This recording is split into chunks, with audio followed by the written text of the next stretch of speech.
നമുക്ക് ഭക്തി കച്ചവടവും മദ്യക്കച്ചവടവും മാത്രം പോരെ. സ്വന്തം ജന്മനാടിനെ ഭ്രാന്താലയം എന്ന് വിശേഷിപ്പിച്ച ആ ക്രാന്തദർശിക്ക് നമുക്കൊരു സല്യൂട്ട് കൊടുത്തിട്ട് ആരംഭിക്കാം. കേരളം ഒരു ഭ്രാന്താലയമാണ് എന്ന പരാമർശം സ്വാമി വിവേകാനന്ദൻ നടത്തിയത് 1892 133 വർഷങ്ങൾക്കിപ്പുറം ഒരു ആത്മപരിശോധന നടത്തിയാൽ നമ്മൾ അത്യാവശ്യം ഡീസൻ്റായ ഭ്രാന്തന്മാർ ആയിക്കഴിഞ്ഞു എന്ന് അഭിമാനിക്കാം. ജാതിയും കുലമഹിമയും ഒന്നും നമ്മൾ ഉച്ചത്തിൽ ഇപ്പോൾ പറയാറില്ല, അടക്കത്തിലേ പറയൂ. അതൊരു മാറ്റമല്ലേ? ഒരു ജാതി, ഒരു മതം, ഒരു ദൈവം എന്നാണ് എല്ലാ ജാതിക്കാരും പറയുന്നത്. അത് നമ്മുടെ ജാതിയും നമ്മുടെ മതവുമെന്ന് മാത്രം. ജാതിമത ചിന്തകൾക്ക് അതീതമായി ചിന്തിക്കണം എന്ന് പറയുമ്പോഴും ഒരു പഞ്ചായത്ത് തിരഞ്ഞെടുപ്പിന് സ്ഥാനാർത്ഥിയെ നിർണ്ണയിക്കുന്നത് പോലും ജാതി നോക്കി മാത്രമാണെന്ന് മനസ്സിലാക്കുക.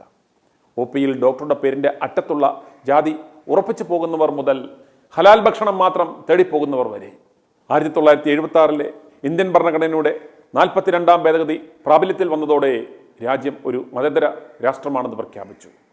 ഭരണഘടനയുടെ ആമുഖം ഇന്ത്യ ഒരു മതേതര രാഷ്ട്രമാണെന്ന് പ്രഖ്യാപിക്കുന്നു. എടുത്തു പറയേണ്ടുന്ന ഒരു കാര്യം, ഇന്ത്യയുടെ മതേതരത്വം എന്നത് മതത്തെയും ഭരണകൂടത്തെയും വേർതിരിക്കുന്നില്ല എന്നതാണ്. ഇന്ത്യൻ ഭരണഘടന മതപരമായ കാര്യങ്ങളിൽ ഭരണകൂടത്തിൻ്റെ വ്യാപകമായ ഇടപെടൽ അനുവദിച്ചിട്ടുണ്ട്. ലിഖിതമല്ലെങ്കിലും തിരിച്ചും മതം ഭരണകൂടത്തിൻ്റെ സകല കാര്യങ്ങളിലും ഇടപെടാറുണ്ട്. മതവും രാഷ്ട്രീയവും കെട്ടുപിണഞ്ഞ് കിടക്കുകയാണ് ഇവിടെ. വേർതിരിക്കുക എന്ന് പറയുന്നത് അസാധ്യം. ഇന്ത്യയിലെ കൊളോണിയൽ ഭരണകാലത്ത് ബ്രിട്ടീഷുകാർ ഉപയോഗിച്ച ഒരു തന്ത്രമാണ് വിഭജിച്ച് ഭരിക്കുക എന്ന നയം. വിവിധ മതവിഭാഗങ്ങൾ, ജാതികൾ, വംശങ്ങൾ എന്നിവയ്ക്കിടയിൽ ഭിന്നിപ്പുണ്ടാക്കുവാൻ ബ്രിട്ടീഷുകാർ ഈ നയം ഉപയോഗിച്ചു. വ്യത്യസ്ത പ്രദേശങ്ങളെ പരസ്പരം എതിർക്കുവാനും അവർ അത് ഉപയോഗിച്ചു. സ്വാതന്ത്ര്യലബ്ധിക്ക് ശേഷം കൊളോണിയലിസം, സാമ്രാജ്യത്വം എന്നൊക്കെയുള്ള കട്ടിയുള്ള പദങ്ങൾ പ്രയോഗിച്ച് നമ്മുടെ ശ്രദ്ധ ഭരണം കൈയാളിയവർ സമർത്ഥമായി മാറ്റി. ഇവിടെ ഭരണം നിലനിർത്തണമെങ്കിൽ ഭിന്നിപ്പിച്ച് ഭരിക്കുക മാത്രമാണ് ഏകപോം വഴി എന്ന് ഇവിടെയുള്ള സകല രാഷ്ട്രീയ കക്ഷികളും മനസ്സിലാക്കി.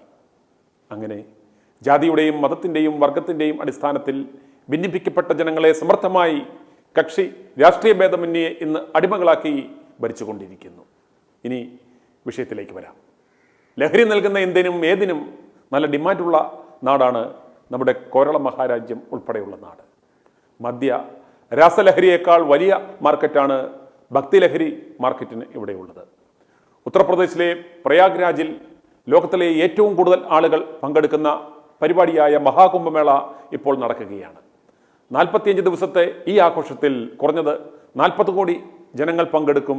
സർക്കാർ പ്രതീക്ഷിക്കുന്ന വരുമാനം 2 ലക്ഷം കോടി രൂപയും ചിലവ് വെറും 7000 കോടി രൂപയും. വേറെ ഏത് വ്യവസായത്തിൽ നിന്നും ഇവിടെ ലഭിക്കും ഇത്രയും ലാഭം? അതുപോലെ നമ്മുടെ നാട്ടിലും കഴിഞ്ഞ ദിവസം ദൈവ ഭക്തി വ്യവസായ വകുപ്പ് മന്ത്രി വാസവൻ ഒരു പത്രസമ്മേളനം നടത്തി ചില കണക്കുകൾ അവതരിപ്പിക്കുകയും ചില അവകാശവാദങ്ങൾ ഉന്നയിക്കുകയും ചെയ്യുകയുണ്ടായി. അവകാശവാദങ്ങളിൽ ഏറ്റവും പ്രധാനം പരാതി രഹിത തീർത്ഥാടനമായിരുന്നു ഇത്തവണത്തേത് എന്നതായിരുന്നു. അതുപോലെ ഇത്തവണത്തെ ശബരിമല വരുമാനം 440 കോടി രൂപ ആണെന്നാണ്.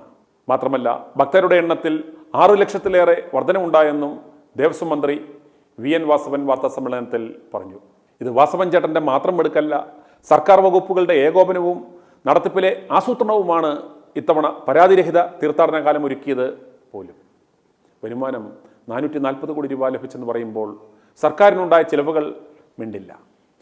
13,655 പോലീസുകാരെ ഡ്യൂട്ടിക്ക് നിയോഗിച്ചതിൻ്റെ ശമ്പളം, മറ്റ് ജീവനക്കാരുടെ ശമ്പളങ്ങൾ, ഇൻഫ്രാസ്ട്രക്ചർ, റോഡ് നവീകരണത്തിന് മുടക്കിയ കോടികളൊന്നും ഈ ചിലവിനത്തിൽ വരികയില്ല. പത്രസമ്മേളനം നടത്തി കമ്മ്യൂണിസ്റ്റ് മന്ത്രി കണക്കുകൾ നിരത്തിയതിൻ്റെ ഉദ്ദേശം ഇതിൻ്റെ എല്ലാം പിന്നിൽ നമ്മളാണ്, നമ്മുടെ പാർട്ടിയാണ് എന്നതാണ്. സമ്മതിച്ചു, നല്ല കാര്യം. പക്ഷേ കോടികൾ കുടിശ്ശിക ആയതിനെ തുടർന്ന് മെഡിക്കൽ കോളേജുകൾ ഉൾപ്പെടെ മരുന്ന് വിതരണം നിലച്ചിരിക്കുകയാണ്. എറണാകുളത്ത് സർക്കാർ ആശുപത്രികളിലെല്ലാം ആൻറ്റിബയോട്ടിക് മരുന്നുകൾ കിട്ടാനില്ല. കോട്ടയം മെഡിക്കൽ കോളേജിൽ ഉൾപ്പെടെ സർജറികൾ പോലും മുടങ്ങി. കൊല്ലത്ത് ഇൻസുലിൻ, ഡയാലിസിസ് മരുന്നുകളില്ല.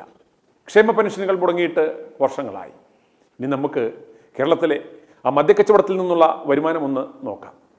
2ാം പിണറായി സർക്കാരിൻ്റെ ആദ്യ 2 വർഷങ്ങളിൽ മദ്യവിൽപ്പനയിലൂടെ നികുതി ഇനത്തിൽ മാത്രം ഖജനാവിലെത്തിയത് 35,000 കോടിയോളം രൂപയാണ്. 2021 മെയ് മുതൽ 2023 മെയ് വരെയുള്ള കാലയളവിൽ 41.68 കോടി ലിറ്റർ ഇന്ത്യൻ നിർമ്മിത വിദേശ മദ്യം കേരളത്തിൽ വിറ്റു. കൂടാതെ സംസ്ഥാന ബിവറേജസ് കോർപ്പറേഷൻ 2021 മെയ് മുതൽ 2023 മെയ് വരെ 16.67 കോടി ലിറ്റർ ബിയറും വൈനും വിറ്റതായി വിവരാവകാശ രേഖയിലൂടെ ലഭിച്ച വിവരങ്ങൾ പറയുന്നു.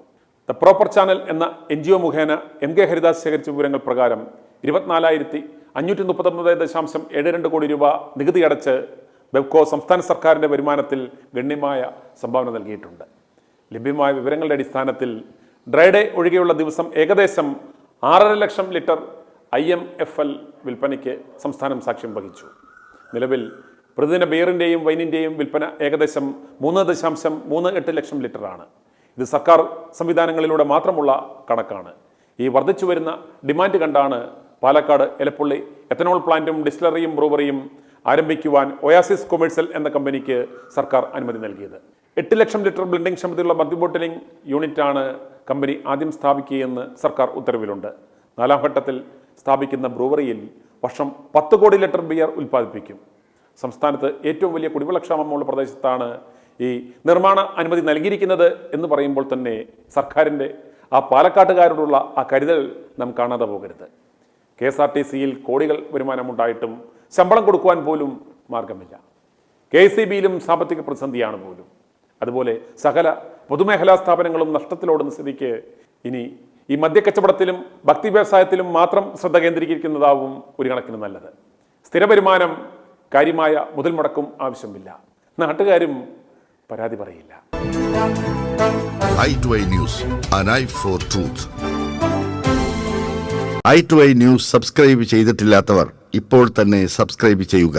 നോട്ടിഫിക്കേഷൻ ലഭിക്കുവാൻ ബെൽ ബട്ടണും അമർത്തുക.